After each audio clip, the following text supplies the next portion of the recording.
Di pasal 6 di sini ada pasal 6 ayat 3 dalam masa percobaan kerja sebagaimana dimaksud pada ayat 1. Ayat 1 adalah percobaan paling lama 3 bulan. Mengadakan evaluasi pada akhir minggu pertama, akhir bulan pertama dan akhir bulan ketiga. Masalah dokumen penerimaan karyawan nomor 2 disyaratkan menunjukkan ijazah terakhir asli, hanya ditunjukkan saja. Jadi nggak ditinggal di sini, hanya ditunjukkan saja. Gunanya untuk apa? Supaya tahu, oh ini sekolah beneran. Oke, pasal 9 ayat 3 menggunakan waktu dengan efektif dan efisien. Mengingat waktu adalah aset vital bagi perusahaan jasa. Jadi sebisa mungkin jam kerja ini dimaksimalkan untuk kerja. Sebisa mungkin nggak perlu pakai lembur-lemburan. Jadi ya waktunya kerja ya kerja. Nomor 6 menggunakan dan memelihara barang-barang milik perusahaan dengan sebaik-baiknya. Jadi jangan diawur-awur. Pasal 10 ayat 1, setiap karyawan wajib memeriksa peralatan kerja masing-masing sebelum mulai bekerja dan atau meninggalkan pekerjaan sehingga benar-benar tidak akan menimbulkan kerusakan atau bahaya akan mengganggu pekerjaan. Jadi mesti tahu barangnya itu yang rusak apa, yang nggak beres apa, ngomong. Jadi kalau misalnya, oh mosnya nggak enak, mengganggu pekerjaan, ya ngomong. Masalah dibeliin apa enggak, urusan belakang. Setiap karyawan wajib memelihara ketertiban dan kebersihan tempat kerja, serta menjaga dan memelihara kondisi keselamatan barang-barang inventaris yang berada di bawah tanggung jawabnya. Pasal 11, karyawan diwajibkan menyimpan semua rahasia yang bersangkutan dengan perusahaan, termasuk menuliskan status terkait situasi dan kondisi perusahaan di sarana chatting, situs jejaring sosial seperti Facebook dan lain-lainnya. Jadi update status terkait perusahaan itu cupu.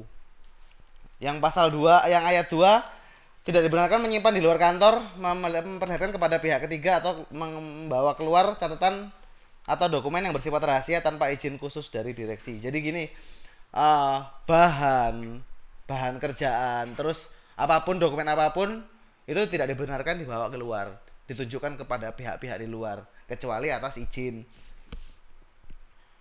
Ayat 3, pada waktu pemutusan hubungan kerja, semua surat-surat catatan dan dokumen yang berkaitan dengan pekerjaan harus diserahkan kembali ke atasannya. Jadi misal ini terkait biasanya kalau kayak marketing itu biasanya kalau udah oke, sudah keluar itu mesti kembalikan marketing kit, kwitansi kayak gitu-gitu. Jadi mesti dikembalikan semua, ID card, kartu kredit, kartu nama itu mesti dikembalikan semua. Biasanya itu yang ke marketing. Pasal 12 ayat 1, setiap karyawan dilarang menggunakan jam kerja untuk melakukan hal yang tidak ada sangkut pautnya dengan pekerjaan. Menelpon untuk kepentingan pribadi, menerima telepon untuk kepentingan pribadi, browsing, chatting, online game, download, upload, dan segala jenis aktivitas lain yang tidak ada sangkut pautnya dengan pekerjaan. Ayat 2, dilarang melakukan instalasi perangkat lunak apapun termasuk add-on, plugin, modul, dan semacamnya tanpa izin ke barang inventaris milik perusahaan. Jadi dilarang install program apapun di komputer karena di sini semua software asli. Jadi kita harus menjaga semua tetap asli, termasuk plugin apapun software sampai yang kecil-kecil di sini harus asli semua. Karena kita perusahaan yang untuk jaga-jaga untuk semuanya. Pasal 20, pajak atas gaji menjadi tanggung jawab karyawan. Ada yang sudah tahu masalah PPh? Jadi PPh ini semua pendapatan itu ada pajaknya. Jadi gini, biasanya dulu dengan gaji UMK dikali 12 bulan itu biasanya masih di bawah PTKP. PTKP itu penghasilan tidak kena pajak. Biasanya jadi kalau gaji UMK dikali 12 bulan itu biasanya tidak kena pajak. Tapi tahun ini jadi semua ditanggung oleh karyawan. Itu nanti di slip gajinya biasanya ada. Yang biasanya tiap bulan juga tak setorkan ke pajak.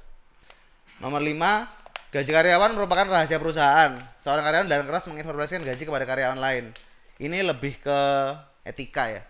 Pasal 32 ayat 1, presensi dilakukan dengan bantuan perangkat lunak presensi yang disediakan. Jam yang berlaku adalah jam server tempat perangkat lunak presensi berada. Jadi absen, presensi ini absen ya. Absen itu ada di PAP. PAP itu pakai waktu Indonesia bagian server. Jadi tidak berlaku yang lainnya.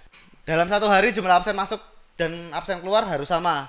Lalai melakukan absen masuk atau keluar secara otomatis menggugurkan hak insentif kehadiran pada hari tersebut dan menggugurkan hak insentif kedisiplinan pada bulan yang bersangkutan. Nomor 3, tidak ada dispensasi jam kerja, keterlambatan kehadiran secara otomatis menggugurkan hak insentif kehadiran hari tersebut dan menggugurkan hak insentif kedisiplinan pada bulan yang bersangkutan. Mungkin kecuali kalau biasanya kalau marketing ada yang dia harus keluar dulu ke klien pagi gitu, itu beda cerita. Pasal 35, izin meninggalkan pekerjaan. Dalam hal-hal penting karyawan dapat diberi izin untuk tidak hadir pada hari kerja tanpa dipotong cuti dengan mendapat upah penuh, yaitu untuk keperluan sebagai berikut. Kematian suami atau istri, orang tua atau mertua, anak atau menantu, itu 2 hari kerja. Kematian anggota keluarga dalam satu rumah, 1 hari kerja. Jadi kematian tetangga itu nggak dapat. Pernikahan karyawan, 3 hari kerja. Pernikahan anak karyawan, 2 hari kerja. Khitan anak 2 hari kerja. Pembaptisan anak 2 hari kerja. Istri melahirkan atau keguguran kandungan 2 hari kerja. Karyawan berhak cuti selama 12 hari kerja setelah bekerja minimum 12 bulan berturut-turut dengan mendapat gaji penuh. Jadi dapat hak cuti itu 12 hari per tahun, tapi setelah bekerja selama 1 tahun. Ini peraturan yang dimana-mana ada kayak gini. Pasal 46, PHK karena karyawan mengundurkan diri. Karyawan yang ingin memutuskan hubungan kerja dengan perusahaan wajib mengajukan permintaan berhenti secara tertulis sekurang-kurangnya 1 bulan. Jadi permohonan tersebut dapat diajukan kepada direksi. Jadi gini, ini terkait karena kenapa harus 1 bulan, paling enggak bagi perusahaan tuh ada spare waktu untuk cari pengganti. Jadi kalau misalnya moro-moro keluar langsung keplas, wah itu Mas Romli yang terbengkalai kerjaannya. Oke.